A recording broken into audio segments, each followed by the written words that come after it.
अवतरातात, दक्षिणातात, अवर्धातात, चौर्धातात असं गणपतीचे की आमचे सगळे आम्हाला पुण्य होऊ दे. विद्यार्थी लभते विद्या, धनार्थी लभते धनम, पुत्रार्थी लभते पुत्रा, मोक्षार्थी लभते गती, जेपेद गणपती स्तोत्रम षडवीर मासे फलम नवे, संवत्सरेच सिद्धी लाभते नात्र संशया. विद्यार्थी लभते विद्या, गणपती गणपतीची पूजा केली, अथर्व शिष्य घेतलं तर विद्यार्थ्याला विद्या प्राप्त होते. धनार्थी लभते धनम, पुत्रार्थी लभते पुत्रा, मोक्षार्थी लभते गती, जपेत गणपती स्तोत्र. अशी संस्कृती नाही छोट्या कपड्याची.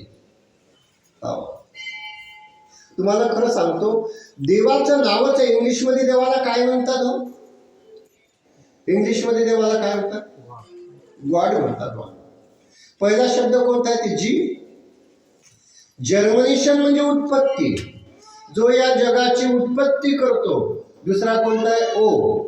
ऑर्गेशन म्हणजे स्थिती किंवा पोषण, जो या जगाचं पोषण करतो.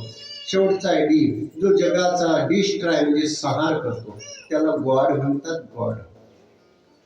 आता नॉट गॉड म्हणतात. मला वाटते भारताची अवल्यातच नाही, इराकचीच अवल्यात आहे. भारताची नॉट गॉड म्हणणार. काही दिवसांनी बांडवारे मला असं वाटते नॉट फादर आणि मदरही म्हणतील. नॉट गॉड म्हणतात तर काही दिवसांनी म्हणणार आहेतच नॉट मदर, नॉट फादर.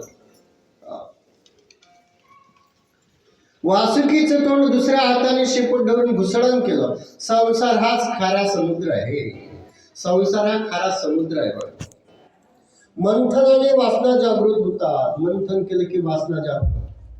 पर्वताप्रमाणे मन स्थिर केले तरच ज्ञान भक्ती रूप अमृत मिळते. पर्वताप्रमाणे मन स्थिर करायचे तरच अमृत मिळते, नाही तर मिळत नाही. निराधार